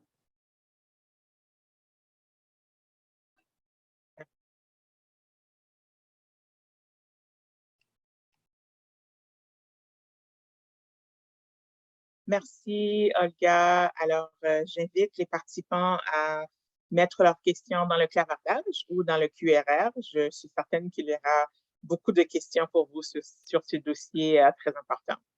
Je vais maintenant passer la parole à Antoine. Oui, merci Kimberly. Antoine Desilets, je suis directeur général de la Société Santé en français. Évidemment, on n'est pas des experts sur la question de la santé des personnes ukrainiennes. Cependant, notre travail de 20 ans d'essayer d'ouvrir des portes au niveau des systèmes de santé, à bien desservir les francophones, je crois, nous donne une certaine lentille sur les défis que les personnes ukrainiennes vont vivre dans leur interaction avec les systèmes de santé et les défis qu'ils vont vivre pour intégrer les ordres professionnels. J'ai donc 2 sections aujourd'hui à ma présentation. La première, c'est vraiment premièrement un questionnement sur en quelle santé est-ce que les personnes issues de l'Ukraine arrivent au Canada. Je pense que pour être un bon professionnel de la santé, il faut d'abord mettre son propre masque. Donc, regardons d'abord peut-être quelques enjeux spécifiques là, qui ont un impact évidemment sur la capacité à s'intégrer. Quand on veut viser une intégration professionnelle dans un nouveau pays, mais ça passe également par une intégration personnelle. Et je pense qu'il y a des défis au niveau de l'accès aux services de santé qui s'appliquent à tous les immigrants, de francophones, anglophones, allophones, peu importe. Et puis, j'aimerais ça peut-être vous en parler de quelques-uns aujourd'hui avant de vous parler de l'intégration au niveau des ordres professionnels. Donc, ultimement, quand on fait face à des barrières linguistiques en santé, c'est-à-dire quand il y a une discordance entre la langue du professionnel et votre langue à vous, ça a plusieurs effets négatifs sur la santé. Et beaucoup des personnes ukrainiennes parlant l'anglais ou le français comme une langue secondaire, mais s'exposent justement à ces enjeux-là, puis c'est important de bien comprendre. Donc, d'abord, il y a des enjeux au niveau de la qualité des services. Donc, quand les personnes ukrainiennes en arrivant au Canada, on sait qu'on peut s'attendre à ce que dans leur interaction avec les systèmes de santé, qu'on ait des enjeux au niveau de l'évaluation des individus, de l'information qui leur est partagée. En raison des barrières linguistiques, ces personnes-là vont s'exposer à des diagnostics qui sont moins fiables, donc souvent des tests accrus pour compenser. Ils vont faire des enjeux au niveau de la gestion thérapeutique, au niveau de leurs options de traitement, et ça entrave ultimement leur consentement éclairé au niveau de l'utilisation des systèmes de santé. Non seulement est-ce qu'on parle d'enjeux au niveau de la qualité des services, mais ça a un enjeu au niveau de la sécurité des personnes également. Donc, les personnes ukrainiennes, dans leur interaction au système de santé, vont avoir un accès réduit aux services de traitement de la douleur. Ils risquent de subir des incidents qui mettent en jeu leur sécurité à la suite d'incidents d'erreurs de communication. Ils ont un risque accru d'avoir des erreurs de médication, de complications, d'événements indésirables. Ils auront un taux de réadmission à l'hôpital plus élevé que la population majoritaire et ils vont être moins susceptibles de prendre correctement les médicaments. Et tout ça, c'est simplement en raison de la question des barrières linguistiques. Ultimement, ça a une influence sur les comportements de l'utilisation des systèmes de santé. Donc, on sait que chez les francophones, par exemple, il y a environ 20% des francophones en situation minoritaire qui n'utilisent pas ou peu les services de santé en raison des obstacles linguistiques auxquels ils font face. Donc, on peut s'attendre qu'au niveau de la communauté ukrainienne, il y aura des enjeux au niveau de l'utilisation des services et ces gens-là vont moins utiliser les services que la population majoritaire. La conséquence, c'est que les gens vont faire face à plus de stress, plus de souffrance et que ça va plus prolonger essentiellement. Certaines populations sont particulièrement à risque, sont à noter. On parle des jeunes, les aînés, les femmes enceintes, etc. Quand on pense à des parcours d'immigration, il y a un effet généralement qu'on vit au Canada qui est l'effet de l'immigrant en bonne santé. Donc, dans notre parcours de sélection de personnes pour immigrer au Canada, il y a souvent des tests de santé qui sont exigés. Et ce qu'on se rend compte, c'est généralement les gens arrivent au Canada en meilleure santé que la population majoritaire et à l'intérieur d'une période de quelques années, leur situation de santé physique et mentale va se dégrader. Et ça, c'est une incidence justement du processus de sélection. Dans le cas de la communauté ukrainienne présentement, on a relaxé un peu les conditions médicales, ce qui fait qu'on peut s'attendre à, je ne m'attends pas moi à ce qu'on voit l'effet de l'immigrant en bonne santé au niveau de la communauté ukrainienne. En fait, je pense qu'il faut même s'attendre à un état de santé amoindri qui est physique et mental. Dans le parcours d'obtention de visa temporaire de 3 ans qui a été lancé par le Canada, c'est bien, ça facilite l'intégration, l'accueil plus rapidement des personnes qui appliquent pour des visas ici au Canada, mais ça va créer des incidences sur la continuité des services de santé. Donc, on va généralement avoir un regard au niveau des personnes ukrainiennes qui va toucher les maladies infectieuses, on essaie d'anticiper les enjeux liés à la santé mentale, on essaie d'offrir la vaccination aux besoins, mais ça peut amener des enjeux sur, entre autres, l'accès à de la médication essentielle, que ce soit pour la gestion des maladies chroniques ou des maladies mentales. Et ça amène aussi, ce que je mentionnais, l'enjeu de continuité des services. Exemple personnel, je suis présentement moi-même en parcours là, avec une personne de l'Ukraine qui s'en vient vivre chez moi quelques mois, le temps de s'installer. Et puis, elle a encore contact, elle est en Pologne depuis quelques mois, et puis elle est en contact encore avec sa psychothérapeute au niveau de l'Ukraine en format virtuel. Bien, avec l'arrivée au Canada, les changements d'horaire, moi, je m'attends à ce que cette personne-là qui a présentement accès à des services de santé. Oui. Excuse-moi de t'interrompre. Oui, pas de problème. Nos interprètes te demandent de ralentir. Super. Ce n'est pas la première fois qu'on me demande de ralentir. Je m'excuse au niveau des interprètes. Je me suis fait dire la même chose par les interprètes de la Chambre des communes. Donc, essentiellement, les personnes qui vont déménager au Canada risquent de s'exposer à des bris de services dans les services auxquels ils sont habitués, qui vont les emmener à être probablement dans un moins bon état de santé. Les grands enjeux qui sont nommés au niveau de la santé touchent le manque d'accès universel à des interprètes et le manque de coordination entre les différents services de santé. Puis je veux parler rapidement de la question des interprètes parce que beaucoup de gens vont être amenés face à l'absence de professionnels, d'interprètes formés en santé. Les gens vont utiliser des amis, la famille et des membres de la communauté dans une option d'interprétariat. Et ça, je veux simplement nommer que toutes les études qu'on a réussi à trouver à ce jour démontrent que ça introduit des biais de communication et que ça réduit la qualité des services qui sont donnés quand on utilise des interprètes informels ou non formels. Donc, simplement noter que cette situation-là de communication risque d'amener les gens à prendre des comportements qui vont nuire ultimement à la qualité des services de santé qu'ils vont recevoir. Ultimement, la solution... Encore trop vite? Oui, de ralentir Oh, encore plus. Oh mon Dieu, Pardon. c'est bon. Désolé aux interprètes une deuxième fois. Je vais peut-être passer à la deuxième section pour être certain d'avoir bien le temps. Donc, au niveau de l'intégration des ordres professionnels en santé, qui est un défi de taille pour une personne immigrante au Canada. D'abord, il faut reconnaître que l'immigration, l'intégration au niveau des ordres professionnels, ce n'est pas un parcours unique, c'est un parcours, il y a d'innombrables parcours d'intégration des ordres professionnels. Donc, on pense entre autres, quand on pense à l'intégration, devenir professionnel de la santé au Canada, bien, il faut savoir qu'il y a des exigences au niveau fédéral, il y a des exigences qui vont être au niveau provincial, des exigences qui vont venir de la part des ordres professionnels, que ce soit les ordres professionnels dans la province ou des ordres professionnels au niveau national. Il y a des exigences qui vont venir de la part des institutions de formation, donc pour aller chercher les compétences, et il y a des exigences qui vont venir de la part des employeurs en santé. Ultimement, c'est un parcours qui va changer de profession en profession, de province en province et d'employeur à employeur. Donc ce n'est pas toujours un parcours très évident. De façon générale, les gens vont faire place, les gens qui issus de l'immigration vont faire face à 4 types de barrières au niveau de leur reconnaissance aux ordres professionnels. D'abord, il y a une barrière culturelle. Donc, la culture des gens qui n'est peut-être pas adaptée à la culture de l'ordre professionnel, la culture canadienne. Ensuite, il y a évidemment un enjeu de reconnaissance des compétences qui se revient souvent là, au niveau de la santé.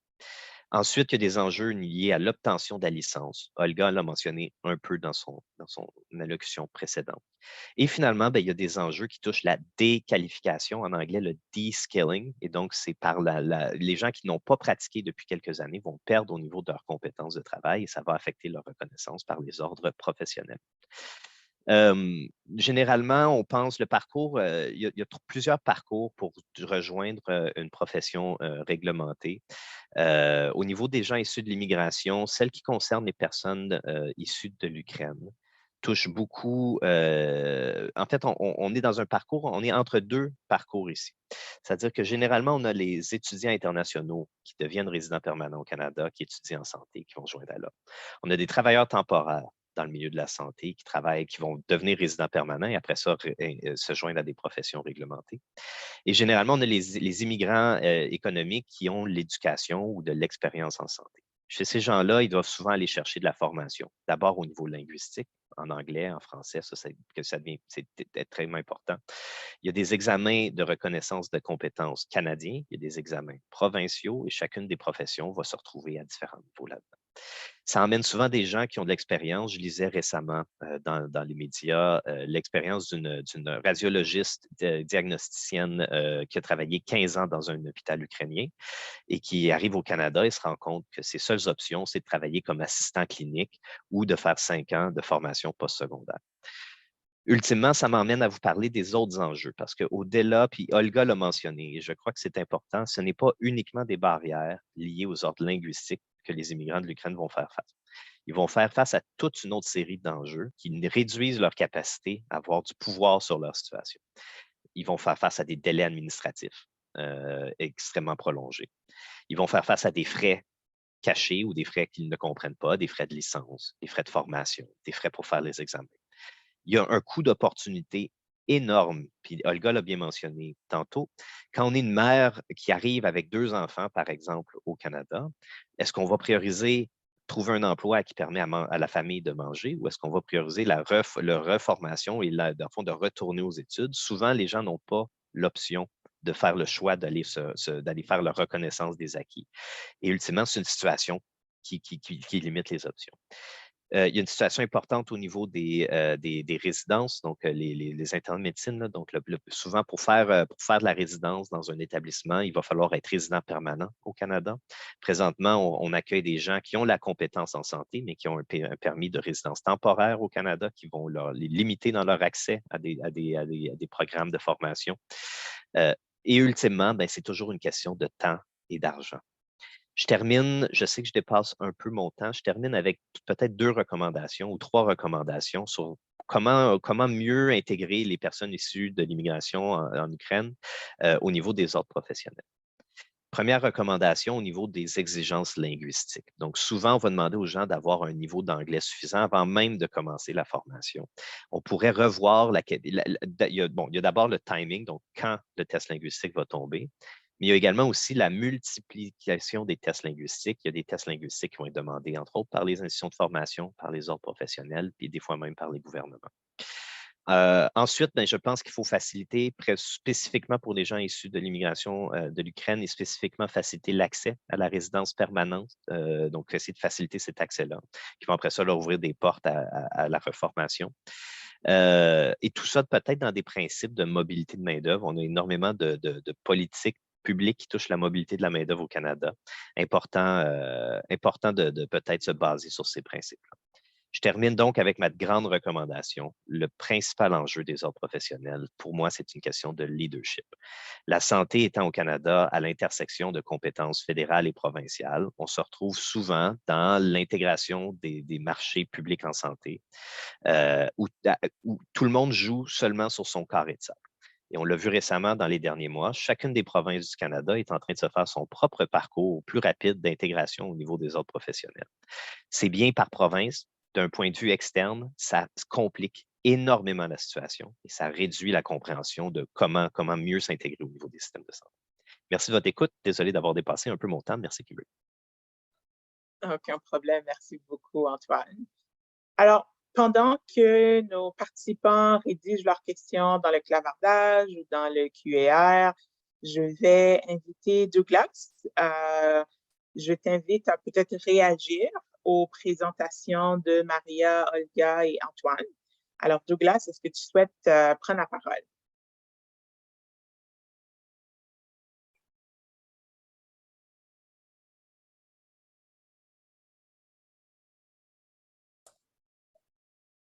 Pardon me, can you please repeat that question? Oui, je voulais tout simplement t'inviter à prendre la parole, à savoir si tu voulais réagir suite aux présentations de Maria, Olga et Antoine, si tu avais des ajouts supplémentaires. Well, I think, the issues are around access to employment, in particular for people with credentials and training abroad, is something that we need to address across the sector, and probably something we need to address more acutely or more rapidly with respect to the Ukrainian displaced people in Canada. I think this is a particular issue in the medical services sector. Of course, it's a long-standing issue. I think we've moved some direction in addressing questions of bias, I would say, against non-Canadian experience. I think this trope of Canadian experience as a prerequisite for employment in skilled sectors is something that needs to be dismissed and removed from I guess, our work culture in Canada. But also, of course, I think the more challenging question is likely providing avenues and direction for accreditation or recognizing the credentials of people with education abroad. And I think, as we heard from a presentation earlier today about the long history of high levels of education in Ukraine and the strong tertiary education sector in Ukraine, we can move forward quickly on this if we are focused. Now I'll stop there. Thank you. Merci beaucoup, Douglas. Une prochaine question pour vous qui a été mise dans le QR. Alors, je peux la lire en anglais. So the question, is there a link made between LIPS and Quebec model stakeholders? you encountered a few communication issues since in Quebec, the community model is different with stakeholders? That's a very good question. I think the short answer is probably no. In that, I would say that we are making progress in creating stronger connections and planning stronger connections between the LIPS and the RIFs, the Réseau Immigration Francophone. But with respect to connecting with the province of Quebec and the settlement integration bodies in Quebec, the gap is larger. I would say the disconnect is quite great. So,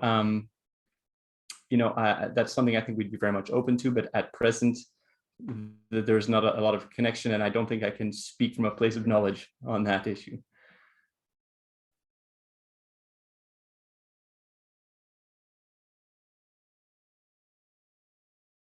D'accord, merci beaucoup, Douglas. Alors, une prochaine question pour Antoine. Donc, on a eu un commentaire très intéressant de Bérénice Guillet dans le chat. Et je t'inviterais peut-être à élaborer davantage sur la question de la santé mentale, qui semble être un enjeu important pour les Ukrainiens qui ont subi justement de forts traumatismes. Et on sait que déjà, il y a des enjeux de ressources importants en santé mentale au Canada. Oui, merci pour la question. La santé mentale est effectivement un enjeu, je crois, qui doit nous inquiéter un peu tout le monde dans l'intégration des personnes issues de l'Ukraine. De façon générale, on essaie d'encourager des approches, donc dans l'interaction avec ces gens-là, on essaie d'encourager des approches tenant compte des traumatismes et de la violence, qui est une façon assez spécifique d'intégrer, de le reconnaître, puis d'avoir un dialogue avec la personne. Mais ultimement, je pense qu'il faut reconnaître qu'au Canada, même avec la population canadienne, on a des enjeux très sérieux d'accès à des services de santé mentale.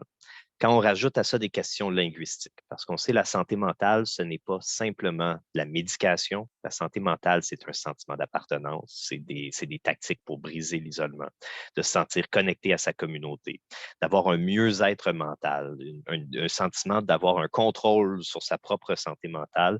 Il y a beaucoup d'éléments de la santé mentale qui précèdent l'utilisation d'un professionnel comme un psychiatre. Beaucoup de ces stratégies de gestion de la santé mentale reposent justement sur une capacité, donc une prise de responsabilité. Ce qu'on voit du côté des francophones, c'est le manque de ressources, le manque d'outils et le sentiment que sa langue est un obstacle au niveau de l'accès aux services diminue la prise en charge de la santé mentale au niveau des francophones.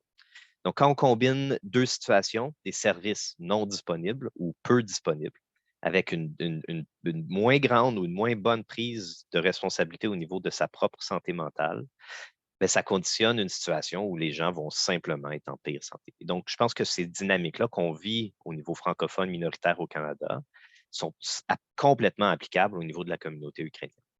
Je n'ai pas de solution ici, parce que la solution, ce serait qu'il faut former plus de professionnels en santé mentale. Il faut s'assurer que ces professionnels-là puissent avoir une capacité d'interagir en langue ukrainienne avec les personnes qui vont parler, qui parlent ukrainien principalement. L'utilisation d'interprètes en santé également, quand on pense à un processus de thérapie, bien, on peut tous s'imaginer que ce n'est pas exactement la meilleure approche d'avoir à passer par une personne interposée pour dialoguer avec un professionnel. Donc, ultimement, sans avoir de solution, je pense qu'on devrait en être inquiet. Je pense qu'on devrait s'assurer d'essayer de multiplier les ressources disponibles de ce côté-là. Mais ultimement, il ne faut pas simplement voir la question des services. Je pense qu'il faut trouver des façons d'outiller la communauté ukrainienne au Canada le plus possible pour lui donner des meilleurs mécanismes de prise en charge, des meilleurs outils de prévention. Et tout ça, bien, ça demande du temps, de l'argent, des ressources. Et on est dans une situation où on accueille des dizaines de milliers de personnes dans un très court laps de temps. Il va falloir qu'on fasse du mieux qu'on peut. Peut-être, j'espère que ça répond à la question, ou du moins que ça ouvre peut-être d'autres idées. Là. Tout à fait. Merci beaucoup, Antoine. Peut-être une question pour Grace. Alors, on a vu énormément d'enjeux et de défis aujourd'hui, mais est-ce possible d'envisager des solutions temporaires en attendant de trouver des solutions systémiques? Et à votre avis, qui pourrait mettre en place ces solutions? Donc, on sait que le fédéral et les gouvernements provinciaux et territoriaux ont chacun un rôle à jouer. Est-ce que vous voulez commenter?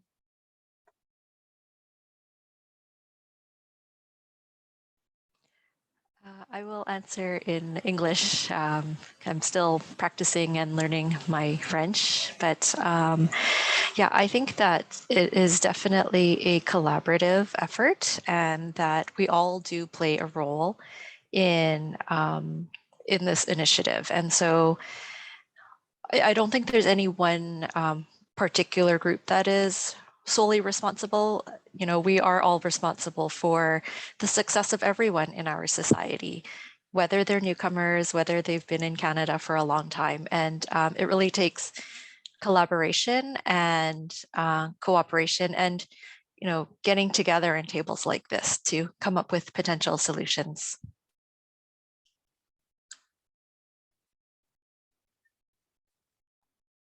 Merci beaucoup, Grace. Une prochaine question cette fois-ci pour Maria et Olga. Alors, à votre avis, quels sont des gestes que nous pourrions poser pour que soit mieux diffusée la bonne information ou mieux aider à régler les enjeux d'accès à l'emploi dans le secteur de la santé? Maria, est-ce que tu veux commencer? OK, oui. Donc, je ne peux pas me prononcer en tant que l'expert, OK? Donc, encore une fois, je suis juste bénévole et j'ai aucune connexion avec le gouvernement.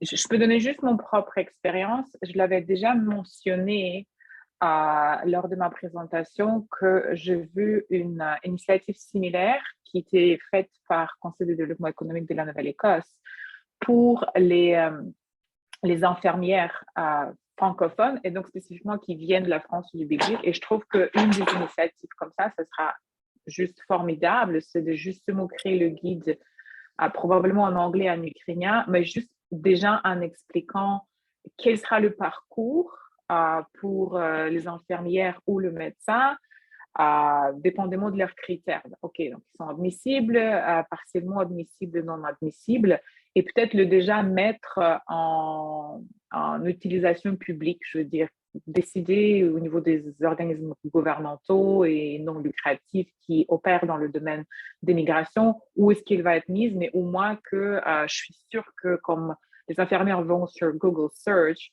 ils en tapent ces mots-là, certification, nanana, etc., parce que ce qui fait Nova Scotia Health, bravo, je leur dis pour ça, mais encore une fois, il faut passer par cet enregistrement avec Olga, il faut comme avoir l'accès à l'information, que je pense que si on ouvre l'information, c'est déjà un pas en avant pour eux. Voilà.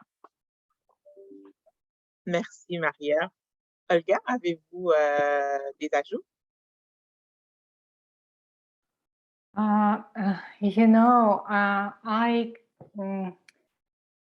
connecting with Ukrainians medical specialists every day. I speaking with them, I emailing them every day, and I'm absolutely sure that we provide all necessary information that they need. But I think that one of the most issues, all this waiting list, waiting time, because, for example, I really, maybe because I'm Ukrainian, I really don't understand why College of Nurses need time up for 1 year to make this, to make sure that my diploma in Ukraine is fine. What are they doing with this diploma for 1 year? Someone can me explain what is it? When we hear something like that, every Ukrainian's medical staff became frustrated. You know, it doesn't matter if I give them information about all this license process. It's different type of process for different specialists. But when they hear that, they almost gave up because they need to survive. There are so many challenges for them here. And I think that maybe we all together need to find and maybe check all these rules, how they started, why this 1 year is necessary. Is it really necessary or not? Because yesterday I realized what I can do in 1 year with diploma. Maybe these rules appearance when people use horse instead of cars. They need boats to cross the oceans and return back. They didn't use internet. Or maybe only one person in Canada was responsible for this decision. I don't know. But now, when speed of decision means too much, and as Ukrainian, I think I can't afford to wait so long. All these people can't afford to wait. And I think it's the main issues. Thank you.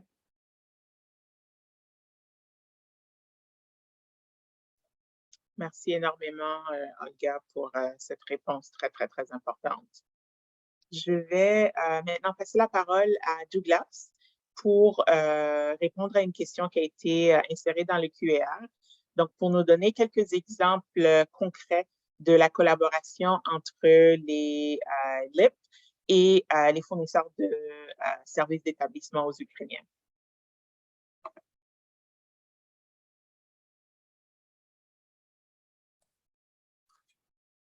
In a way, I will try. At this stage, I don't think I can provide you a comprehensive case study. I can say that I don't know if any of the participants today were at the Metropolis Identities Conference in Winnipeg just last week, but there was a panel at that conference on specifically this topic that representatives of the local immigration partnership in the Dauphin region of Manitoba were speaking to their efforts in collaborating and coordinating supports for Ukrainians in that region. However, at this point, my surveys of local immigration partnerships have been broad and not particularly deep. The goal being to get some sense of the type of work that LIPS are doing, the type of challenges that they're facing.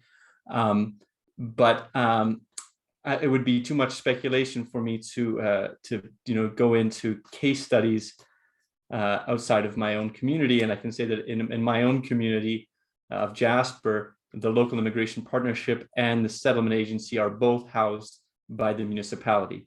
This is the case in many communities where either municipalities or nonprofit organizations house both the local immigration partnership and settlement services, in which case that type of collaboration is quite simple.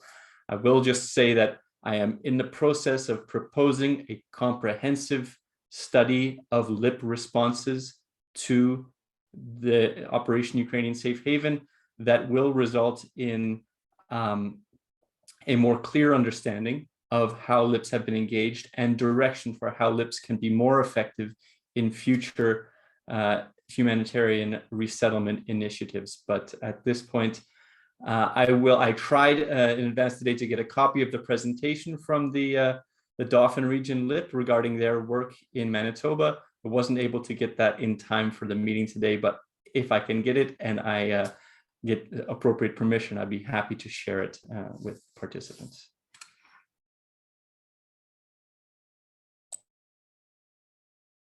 Oui, c'est une excellente idée. Merci énormément de ce partage Alors, il ne reste que quelques minutes, mais on va essayer de prendre une dernière question rapide. Donc, pour Ferdinand, alors, quelqu'un nous a demandé dans le QRR que comment est-ce que vous avez géré en Saskatchewan les situations d'arrivée de nouveaux arrivants ukrainiens par vols commerciaux non annoncés préalablement? Ferdinand, est-ce que tu veux commenter là-dessus rapidement? Oui, en principe, en Saskatchewan, la plupart de nouveaux arrivants ukrainiens, ils arrivent par des vols financés certainement par des organismes sans but lucratif. Par exemple, le vol qui vient d'arriver, il vient d'arriver avec autour de 200 personnes.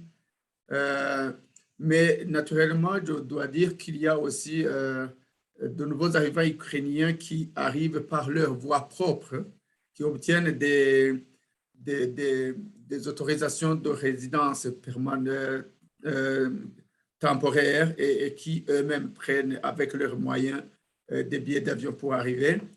Alors, une fois qu'ils arrivent, généralement, les gens qui arrivent personnellement, ils sont accueillis par divers organismes francophones et anglophones, mais les guichets uniques ont lieu surtout pour les arrivées massives avec des avions qui viennent avec un grand nombre de personnes. Et pendant le guichet unique, alors, on voit à peu près 3 sortes de situations. La première situation, c'est le cas des personnes qui ont étudié et qui connaissent l'anglais. Il y a très peu qui parlent français. Il y en a qui ont étudié le français, qui l'ont oublié et qui souhaitent le réapprendre et devenir bilingue. Il y a donc, ça c'est la première situation. En général, les gens qui ont un certain niveau de formation scolaire, universitaire, ils parlent au moins l'anglais et ils peuvent échanger facilement avec les fournisseurs de services. La deuxième catégorie, c'est la catégorie des personnes qui n'ont pas de niveau suffisant d'études, mais qui ont probablement dans leur famille des enfants. Une fois que les enfants n'ont pas encore commencé les études, les enfants les accompagnent et les enfants, comme ils sont en scolarité en Ukraine, ils parlent un peu d'anglais ou un peu de français. Alors, ils aident les interprètes dans le sens d'exprimer les idées, d'exprimer les besoins pour leurs parents. Ben, naturellement, la troisième catégorie, c'est la catégorie des personnes qui n'ont pas de soutien familial ukrainien et qui ont besoin de l'interprétariat. Alors, c'est dans ce contexte que les choses se gèrent. Mais une fois qu'ils sont ensemble dans une grande salle, ils sont orientés, il y a des services d'orientation pour leur dire, est-ce que vous parlez français? Est-ce que vous voulez comprendre ce qui se fait du côté francophone? Il y a des services d'orientation et les gens, ils font des mouvements des guichets francophones au guichet anglophone, des guichets anglophones à un guichet gouvernemental, Saskatchewan par exemple, et ainsi de suite. Et ils se sentent quand même dans un mouvement de convivialité. Voilà comment on dirait la situation. Merci. Merci beaucoup, Ferdinand. Alors, sur ce, il va falloir s'arrêter là, bien qu'on aurait pu continuer à discuter de ce sujet si important pendant encore plusieurs heures. Je pense que j'aimerais revenir aux commentaires de Grace sur la collaboration. Et c'est vraiment clair que pour résoudre les enjeux si complexes qui ont été mis de l'avant lors de ce webinaire, c'est que la collaboration est essentielle. Collaboration entre les réseaux en immigration francophone, les LIB, la FCFA, la Direction générale de l'établissement pour l'Afghanistan, DRCC. On doit vraiment tous et toutes mettre la main à la pâte pour faire avancer les choses. Un grand merci à nos panélistes. Merci pour vos excellentes présentations qui ont pu susciter des réflexions très intéressantes. Et un grand merci à tous nos participants. On est conscient que le mois d'octobre est un mois où vous êtes débordés de toutes sortes d'activités. Alors, on apprécie que vous ayez pris le temps d'assister à ce webinaire et de rester jusqu'à la fin. Nous allons partager l'enregistrement du webinaire ainsi que toutes les présentations et bien sûr les liens vers les différents outils développés par la FCFA pour faire connaître les communautés francophones et acadiennes aux résidents temporaires de l'Ukraine. Un merci particulier à mon équipe qui ont travaillé vraiment très, très fort pour mettre tout ça sur place. C'est vraiment très apprécié. Et je vous revois très bientôt pour une prochaine activité de la SCFA. Je vous souhaite une excellente fin de journée. Merci beaucoup. Au revoir. Thank you, everyone. Thank you. Au revoir. Au revoir. Merci beaucoup.